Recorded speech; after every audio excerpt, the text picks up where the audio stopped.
Sir excitement হবেন না sir? তুমি ইংরেজিটা বলবে না। নমস্কার, বাংলা জগতে আপনাদের স্বাগত। স্টার কথা নিয়ে আপনাদের সঙ্গে রয়েছে আমি সাবরুর। আর এই মুহূর্তে আমি যার সঙ্গে আপনাদের পরিচয় করাবো, তিনি থিয়েটার দিয়ে তার কর্মজীবন শুরু করেছিল। তারপরে প্রত্যেকেই আমরা প্রতিদিন ড্রয়িং রুমে তাকে দেখতে পাই। নিশ্চয়ই কার কথা বলছি আপনারা নিশ্চয়ই বুঝতে পারছেন। আমার সঙ্গে রয়েছে শুভ্রজিৎ দত্ত। প্রথমেই জিজ্ঞেস করি, কেমন আছো বলো? এই বাঙালিরা এর উত্তর সাধারণত ভালো আছি দেয় আর কি। তো মনের অবস্থা যাই হোক না কেন, আমিও সবসময় বলি কারণ পজিটিভ থাকতে হয়, আমি ভালোই আছি। তুমি প্রথমে শিক্ষকতা করতে, সেটা একটা সুনিশ্চিত চাকরি, সেই চাকরিটা ছেড়ে দিয়ে এই পেশা কেন বেছে নিলে? সুনিশ্চিত বলে জীবনে তো কিছু হয় না, নাথিং ইজ পার্মানেন্ট, চ্যাপলিন বলে গিয়েছেন।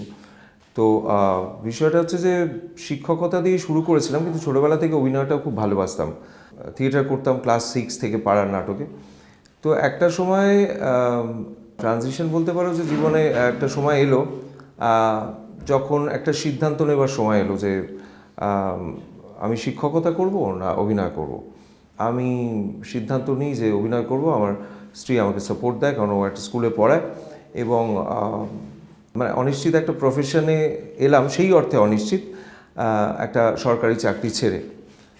এটা আমার আলাদা করে বিশাল কোনো সিদ্ধান্ত নিয়েছি এরকম মনে হয়নি আর কি। নেশার টানে, নেশাটাকে যদি কেউ পেশা করে ফেলতে পারে তো তার থেকে ভালো তো কিছু হতে পারে না। মানে অন্তত আমাকে কাজের সময় না ভালো লাগার যে ব্যাপারটা, সেটা ফেস করতে হয় না।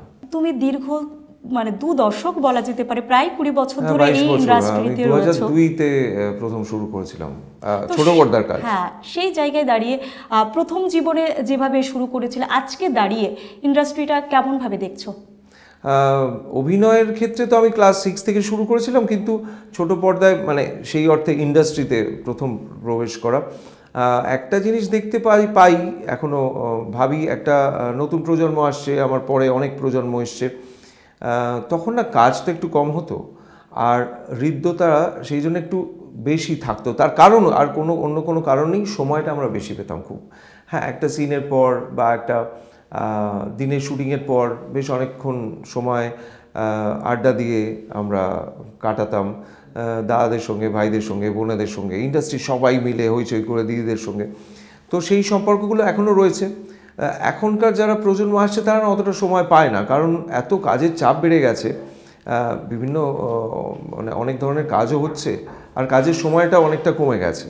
তো সেই কাজটা যখন চলতে থাকছে তখন মাঝখানে যে মত আদান প্রদান বা মত বিনিময়ের ব্যাপারটা অতটা সময় পাচ্ছে না তারা আর কি। তার ফলে আমাদের সঙ্গেও যেরকম এইটুকুনি পরিসরেই যেটুকু হাসি ঠাট্টা আড্ডাই আর কি, একটা পারিবারিক সূত্র আমরা বলি, কিন্তু সেইটাই বোধহয় পুরোপুরি আবদ্ধ হতে পারছি না সময়ের কারণে, আর কিছুই না। বিভিন্ন রোলে অভিনয় করেছো, কখনো খুব ভালো মানুষের চরিত্রে অভিনয় করেছো, কখনো খলনায়কের চরিত্রেও আমরা দেখেছি। দুটো মিলিয়ে কোনটা তোমার বেশি প্রেফার করে? আমি না অভিনয় করতেই ভালোবাসি। আমি আলাদা করে ওটা চিহ্নিত করতে পারবো না। এটা চরিত্র, মানে চরিত্র যেটা ভালো লাগে, আমি চেষ্টা করি সমস্ত চরিত্রই নির্দেশকের যেরকম চাইছেন সে তেমনটা ফুটিয়ে তুলতে, কিন্তু তার মধ্যেও তো একটা নিজের কল্পনা, নিজের বিচার বুদ্ধি কাজে লাগিয়ে একটা চরিত্রকে নিজস্বতা দিয়ে সেই চরিত্রটাকে, ভালো মানুষ তো অনেক ধরনের ভালো মানুষ হয়, এই ধরনগুলোতে আমি বিশ্বাসী যে একটা ভালো মানুষ আমি অন্য আরেকটা চরিত্র করলে যেন আরেকটু আলাদা হয়, কারণ প্রত্যেকটা মানুষ, প্রত্যেকটা চরিত্র তো আলাদা, সেই অনুযায়ী যাতে অভিনয়টা করতে পারি সেই দিকে আমি একটু নজর দিয়ে আমি সেটা খুব এনজয় করি, এটা আমার প্যাশন বলে। ক্লাস 6 থেকে তুমি অভিনয় করছো, সেই জায়গায় দাঁড়িয়ে অনেকটা সময় পেরিয়ে গেছে, তো কখনো কি লিড চরিত্রে দেখা যায়নি? সেই অর্থে কি পাওনি, নাকি তুমি ইচ্ছুক ছিলে না? না, আমার মনে হয় লিড চরিত্রে পাইনি মানে তুমি আসলে অনেক পরের কথা, মানে এখনকার আমিকে দেখছো আর কি। আমি যখন কাজ করেছি প্রথম 10-12 বছর, তখন তো আমি লিডই করতাম। তোমরা সেই সময়টা দেখোনি আর কি। আগের জেনারেশন যারা, তারা আমাদের লিডেই দেখেছে। আমি, ভাস্বর, জয়জিৎ, সুমন, সাগ্নিক, আমাদের আরও অনেকের এই যে ব্যাচটা, আমরা তো লিডই করতাম। আমরা সাহিত্যের সেরা সময় আমার প্রায় 18 থেকে 22টা সাহিত্যের সেরা সময় তো লিড করেছি। তখন তো মেগা সিরিয়ালের সেই অর্থে কম হতো যে মেগা সিরিয়ালগুলো সেরকম না। আমি ছবিতেও লিড করেছি, আমাদের আলাদা ছবি। তো এক একটা সময় থাকে, একটা সময়ের পর তো আমার এখন 49 ইয়ার্স, হ্যাঁ, 49 বছরে অবশ্যই লিড করা যায়। তো সেই ধরনের ছবির তো ভাবনা চিন্তা চলছে এখানে, যে এই বয়সে এসেও লিড চরিত্রে অভিনয় করছে, ভারতের ছবির মানচিত্র পাল্টাচ্ছে। তো লিড চরিত্র এখন করতে গেলে কন্টেন্ট সেরকম হতে হবে।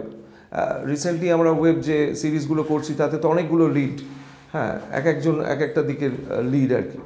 তো সেই অর্থে সেই কনসেপ্টটাই পাল্টে যাচ্ছে, লিড হওয়ার যে কনসেপ্ট সেইটা পাল্টে যাচ্ছে। আমি কোনো কালই নায়ক হতে চাইনি, কিন্তু যেহেতু বয়সের একটা ব্যাপার থাকে, শুধু তোমারই জন্য হতো, তারপরে সাহিত্যের সেরা সময়, সোম থেকে শনি, টাটকা মাসে আটকা গল্প, এই সমস্ত কাজে তো আমি লিড করেছি আর কি। এই অর্থে কিন্তু লাইমলাইটেই থাকতে তোমাকে দেখা যায় না। তুমি এত ভালো কাজ করেছো, এত দীর্ঘ কাজের কেরিয়ার, সেই অর্থে কেন, এর পিছনে রহস্য? আমি একটু মানে লাইমলাইটের অকারণে থাকাটা একটু অপছন্দ করি। মানে আমার ব্যক্তিগত স্বভাব বা আমার যে বন্ধুদের সার্কেল বা আমার পড়াশোনার জগৎ, আমি সেটা নিয়ে থাকতে খুব কমফোর্টেবল ফিল করি। আমি যেটুকু কাজ করি আমার কাজের মাধ্যমে দর্শকরা আনন্দ পান, এবং রাস্তাঘাটে যখন দেখা হয় তাদের সঙ্গে মিতিনের বর কিংবা শবরের নন্দ কিংবা ছোট লোক রিসেন্টলি আমি করেছি, তার চরিত্র, এটা নিয়ে যথেষ্ট আলোচনা হয়, এবং আলোচনাটা শুনতে আমার খুব ভালো লাগে, প্রশংসা শুনতে কার না ভালো লাগে। কিন্তু এর বাইরে অযথা যে মানে সামাজিক মাধ্যম আমি অবশ্যই আছি, এটা এখনকার যুগে প্রয়োজনীয়, কিন্তু যতটুকু থাকার প্রয়োজন ততটুকুই থাকি। আমার এই পরিমিতি বোধটা আমার খুব ভালো লাগে, যে যেটুকু দরকার, যেটুকু প্রয়োজন সেটুকু, বাদবাকি সময়টা আমি পরিবার এবং আমার একটা বৃহত্তর পরিবার, পাড়া, ক্লাব, থিয়েটার, ক্লাবের থিয়েটার, ক্লাবের খেলাধুলো, স্কুলের বন্ধুদের পিকনিক, কলেজ এবং ইউনিভার্সিটির সমস্ত বন্ধুদের সঙ্গে আমার যোগাযোগ আছে এখনও। তাদের যে একটা বৃহত্তর জগৎ, জীবন মানে তো কেবলমাত্র পেশা নয়, এটা আমার নেশা, এটাতেই সারাক্ষণ পড়ে থাকতে হবে, এটাতেই খবরের কাগজের 3 নম্বর 4 নম্বর পাতায় মুখ দেখাতে হবে রোজ, এরকম কোনো বাসনা দ্বারা আমি কখনোই তাড়িত হইনি। ফলে এটা আলাদা করে ম্যাটার করে না আমার জীবনে। আমি যেটুকু নিয়ে থাকতে ভালোবাসি, অবশ্যই আমি অতৃপ্ত চরিত্রের ক্ষেত্রে, যে আমি আরও অনেক ভালো ভালো চরিত্র করতে চাই, সেই কারণে আমি অতৃপ্ত বলতে পারো। কিন্তু আর মানে জীবন নিয়ে, জীবন যেটাকে বলে বৃহত্তর অর্থে, সেখানে আমার খুব একটা যে অতৃপ্তি আছে সেরকম নয়। অনেকেই তো আমরা এখন দেখছি যে টলিউডে যারা রয়েছে তারা প্রত্যেকেই বলিউডে যাওয়ার একটা সুযোগ পাচ্ছে, তারা যাচ্ছে। তোমার কখনো মনে হয়নি যে আমি বলিউডে কাজ করি? না, আমি তো কাজ করেছি, আমি অল বালাজির একটা হিন্দি কাজ করেছি, আমি একটা অ্যাড করেছি হিন্দি। তো আস্তে আস্তে সেই জায়গাগুলো খুলছে, এবং সেরকম চরিত্র যেটা আমার সঙ্গে যায়, এরকম চরিত্র বলে অবশ্যই করবো আবার পরবর্তীকালে। এই যে এত ব্যস্ত সময়ের মধ্যে পরিবারকে কি সম্পূর্ণ সময় দেওয়া হয়ে ওঠে? এটা কি কোনো অভিনেতাই পারে? আমি জানি না, মানে যেটুকু সময় পাওয়া যায় সেটুকু আমি চেষ্টা করি পরিবারকে দেবার, আমার বন্ধু বান্ধবদের। এই যে এতক্ষণ বললাম, তো আমি ওই প্যাক আপ কথাটা শোনার পর আমাকে ইন্ডাস্ট্রিতে কেউ খুব একটা দেখতে পায় না, আমি আমার ওই জগৎটায় ঢুকে যাই। ফিল্ম ফেস্টিভ্যালে বাংলা সিনেমা কম্পিট করছে, সেখানে কম্পিটিশনে না কম্পিট করেছে প্রত্যেকবার। এবার একটা পুরস্কার ঘোষণা করা হয়েছে আলাদা করে, ওই ক্যাটাগরিতে একটা কম্পিটিশন, সেকশনে আলাদা করে রেখেছে, মানে কম্পিট করছে তুমি বলতে চাইছো। এটা আলাদা করে হওয়া তো উচিত, মানে অবশ্যই, কারণ বাংলা ছবি সেই অর্থে তো নতুন প্রজন্ম নতুন নতুন ছবি তৈরি করছে আর কি। তো সেইটার ধারাটা আন্তর্জাতিক সিনেমার তুলনায় কোন দিকে আমরা আমাদের নিজের কথা বলতে পারছি, আমাদের সমাজ কিংবা আমাদের পারিপার্শ্বিক যে অবস্থা, কিংবা আমাদের রাজনীতি, কিংবা আমাদের পারিবারিক কথা কতটা তুলে ধরতে পারছি সিনেমার মাধ্যমে, এটা তো একটা ভালো দিক। প্রতিযোগিতা সবসময় সুস্থ প্রতিযোগিতা বলবো, সবসময় ভালো কিছুই তৈরি করে, এটা আমার বিশ্বাস। প্রথম যেভাবে কাজ হতো, এখনকার কাজের পরিসরটা কিভাবে আরো বেড়েছে? আমি একটু আগেই বললাম, কাজ হচ্ছে মানে এখন তো একটা ঘন্টা সময় ধরে বেঁধে দেওয়া আছে। ফিল্মের ক্ষেত্রে সেটা না। আমি যেহেতু ফিল্ম, থিয়েটার, ওয়েব এবং মেগা সিরিয়াল একসঙ্গে করতে পছন্দ করি, তো ফিল্মের ক্ষেত্রে হয়তো সেই সময়টা বেঁধে দেওয়া হয়নি, কিন্তু ছোট পর্দা, ওয়েব ইত্যাদির ক্ষেত্রে সময়টা বাধা পড়ে গেছে।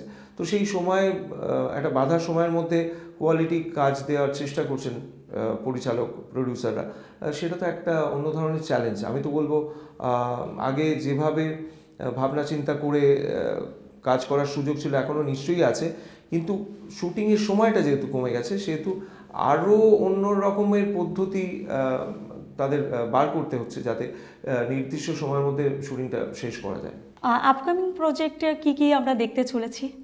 আপকামিং প্রজেক্টে আমি সুমন ঘোষের ছবিটা করছি পুরাতন, এবং আরও কয়েকটা ছবির কথা চলছে, কিন্তু সেগুলো যেহেতু পাকা কথা বলা যায় না ওইভাবে যে এইটা করছি ইত্যাদি, কয়েকটা ছবির কথা চলছে, ওয়েব সিরিজের কয়েকটা কথা চলছে। তো এবার আসা যাক একটু র্যাপিড ফায়ার খেলি তোমার সঙ্গে। হ্যাঁ, নো প্রবলেম। জীবনে প্রথম প্রেম কবে এসেছিল? প্রেম এসেছিল আসলে নিঃশব্দ চরণে প্রেম আসে তো, দিনক্ষণ মনে রেখে আসে না। আমি সেইভাবে মনেও মানে রাখতে পারছি না যে প্রেম অনেকভাবে বিভিন্ন রকমভাবে আসে। নিঃশব্দ চরণে কতবার এসেছে আমার পক্ষে খেয়াল রাখা সম্ভব নয় এখন। প্রেমকে তুমি এক কথায় কিভাবে ব্যাখ্যা করবে? আমি গভীর বন্ধুত্ব বলতে পারি। যদি কখনো দেখো যে সুন্দরী করে বিয়ের প্রপোজাল পেয়েছো বা ডেটে যাওয়ার প্রপোজাল পেয়েছো, অ্যাকসেপ্ট করবে কি? এত সহজ বোধহয় জীবনটা নয় আর কি, মানে এখন আমরা ভাবছি খুব সহজে, এটা র্যাপিড ফায়ারের মতো এখন যুগটা এরকম হয়েছে, একটু র্যাপিড ফায়ার হয়ে যাচ্ছে, মানে খুব র্যাপিডলি আমরা প্রেম করছি, আমরা সেই প্রেম ভেঙে যাচ্ছে র্যাপিডলি সবটাই, এবং তারপরে আরেকটা প্রেমে পড়ছি র্যাপিডলি। এইটা র্যাপিড, এই যে একটা র্যাপিড ব্যাপার, এইটার মধ্যে আমি প্রেমটাকে রাখতেই চাই না আর কি। ঘুরতে যেতে কোন জায়গায় পছন্দ করো, সমুদ্র নাকি পাহাড়? পাহাড়। সমুদ্র ভালোবাসি, আমি বেড়াতেই ভালোবাসি, কিন্তু বেশি ভালোবাসি পাহাড়। পছন্দের অ্যাক্টরকে? অনেকে, মানে নাম করা যাবে না, মানে অনেকগুলো, মানে ইন্টারভিউ শেষ হবে না।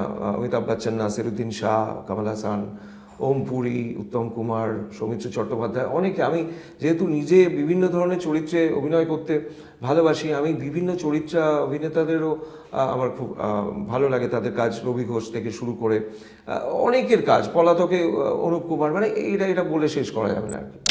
প্রিয় পরিচালককে? অনেকে প্রচুর, মানে সত্যজিৎ রায়, ফ্রান্সিস ফোর্ড কাপোলা, কিংবা মার্টিন স্করসেসি, অনেকে প্রচুর আছেন। আমি আসলে ওইটা না এক কথায় বলতে পারবো না আর কি। তোমার স্বপ্নের চরিত্র কি? আমার স্বপ্নের চরিত্র মানে আমার স্বপ্ন দেখা এখনো কমপ্লিট হয়নি, স্বপ্ন এলে আমি নিশ্চয়ই তোমায় জানিয়ে দেবো। পরবর্তী জন্মে যখন তুমি পরবর্তী জন্মে বিশ্বাস করি না আমি, পরজন্মে পুনর্জন্মে এইসব বিশ্বাস করি না, কারণ আমি ছোটবেলা থেকে প্রচুর, মানে হয় না শ্মশান বন্ধু যাকে বলে, মৃতদেহ নিয়ে যায় যারা, সব আমার প্রায় 50-এর বেশি আমি এরকম গিয়েছি শ্মশানে। তো ওখানে গিয়ে চুলেতে যখন আগুনটা লাগে তখন আর কিছুই থেকে যায় না, কাজ থাকে আর মানুষের ব্যবহার থাকে। আমি এই মনুষ্যত্বে বিশ্বাস করি, আমি পরজন্মে বিশ্বাস করি না। একদমই তাই। শুভ্রজিৎ দা আমাদের সঙ্গে এতক্ষণ আড্ডা দিচ্ছিলেন, অনেক ধন্যবাদ। শুভ্রজিৎ দা যে কথা বললেন যে পরবর্তী জন্মে মানুষ সেটাতে বিশ্বাস করে না, কিন্তু সেখানে দাঁড়িয়ে মানুষের আচার ব্যবহার এই জন্মে কী করছে সেটাই মানুষের আসল ধর্ম। এতক্ষণ আমাদের সঙ্গে ছিলেন, এবং স্টার কথা আমরা এখানেই শেষ করছি। দেখতে থাকুন বাংলা জাগো।